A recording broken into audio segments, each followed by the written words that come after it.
আমরা ক্লাস 1 থেকে ক্লাস 5 পর্যন্ত প্রাইমারি স্কুলের বাচ্চাদেরকে স্কুল ড্রেস প্রদানের পরিকল্পনা গ্রহণ করেছি। একই সাথে আমরা তাদেরকে স্কুল ব্যাগও দিব। প্রায় 1,20,00,000 মতন বাচ্চা আছে।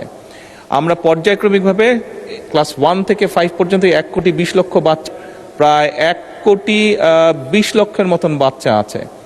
আমরা পর্যায়ক্রমিকভাবে ক্লাস 1 থেকে 5 পর্যন্ত 1,20,00,000 বাচ্চা। মোসাম্মদ শাম্মী আক্তার, মহিলা আসন 22। মাননীয় স্পিকার, আপনাকে ধন্যবাদ। অ্যাকচুয়ালি আমি শিক্ষার উপরে প্রশ্নটা করতে চাচ্ছিলাম। মাননীয় প্রধানমন্ত্রী আপনার ঘোষণা অনুযায়ী সারা দেশে প্রাইমারি স্কুল শিক্ষার্থীদের স্কুল ড্রেস প্রদানের যে পরিকল্পনা রয়েছে, তাতে হবিগঞ্জ 4 নির্বাচনী এলাকার চুনারুঘাট ও মাধবপুর উপজেলা অন্তর্ভুক্ত করা হইবে কিনা, হইলে তাহা কবে নাগাদ? ধন্যবাদ আপনাকে। মাননীয় প্রধানমন্ত্রী, এটা তো অন্য প্রশ্ন, এটা সম্পূরক প্রশ্ন তো হলো না। স্পিকার, যেহেতু আমাদের একজন সংসদ সদস্য প্রশ্নটি জিজ্ঞেস করেছেন, আমি সংক্ষিপ্তভাবে উত্তরটা দিচ্ছি। মাননীয় সংসদ সদস্য, আপনার প্রশ্নের উত্তরে আমরা এতটুকু বলতে পারি, আপনি যেটা বলেছেন, আমরা ক্লাস 1 থেকে ক্লাস 5 পর্যন্ত প্রাইমারি স্কুলের বাচ্চাদেরকে স্কুল ড্রেস প্রদানের পরিকল্পনা গ্রহণ করেছি।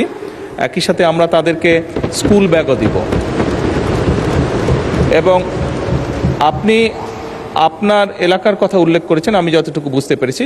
আমি এখানে সকল সংসদ সদস্যকে আশ্বস্ত করে বলতে চাই, আমরা পর্যায়ক্রমিকভাবে সমগ্র বাংলাদেশের সরকারি প্রায় 65,000 প্রাথমিক বিদ্যালয় আছে। এই 65,000 প্রাথমিক বিদ্যালয়ে প্রায় 1,20,00,000 মতন বাচ্চা আছে।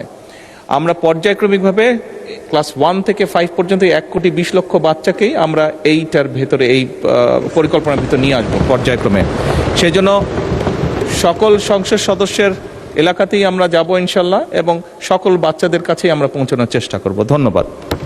আপনারা দেখছেন মেঘনা টিভি, সত্যের সন্ধানে সবসময়।